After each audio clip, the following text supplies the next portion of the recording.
بسم اللہ الرحمن الرحیم۔ ایک طرف موت خونخوار شیر کی شکل میں، دوسری طرف پھر بے ذہن ایک فقہ کے مسئلے کی طرف۔ بنان حمال 34 صدی ہجری کے بزرگوں میں سے ہیں۔ اصل بغداد کے تھے لیکن مصر میں رہنے لگے تھے۔ عوام و خواص دونوں میں ان کی بڑی مقبولیت تھی۔ اللہ والوں کی محبت لوگوں کے دلوں میں ڈال دی جاتی ہے۔ وہ لوگوں کے بے تاج بادشاہ ہوتے ہیں۔ حمال نے بادشاہ مصر ابن طولون کو ایک مرتبہ نصیحت فرمائی۔ ابن طولون تاب سخن نہ لا سکا۔ ناراض ہو کر اس نے حکم دیا کہ انہیں خونخوار شیر کے سامنے ڈال دیا جائے۔ انسان اپنے جذبہ انتقام کی تسکین کے لیے سزا کے بھی عجیب طریقے ایجاد کرتا ہے۔ سزا کا جو طریقہ جس قدر سخت ہوگا، اس کے جذبہ انتقام کو اسی قدر ٹھنڈک پہنچے گی۔ بنان حمال کو خونخوار شیر کے سامنے ڈال دیا گیا۔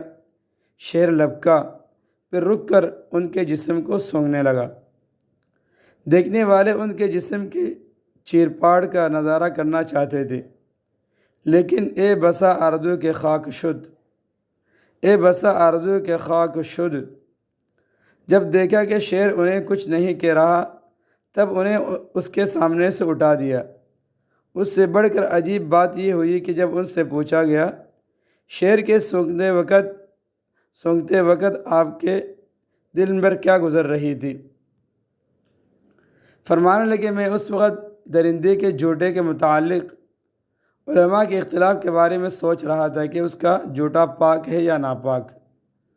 موت آدمی کے سامنے ہو اور وہ بھی اس ہیبتناک منظر کے ساتھ، لیکن ذہن فقہ کے ایک اختلافی مسئلے میں مگن رہے، ایسے علماء اور یگانہ روزگار شخصیات سے انسان کیا درندے کیوں محبت نہیں کریں گے؟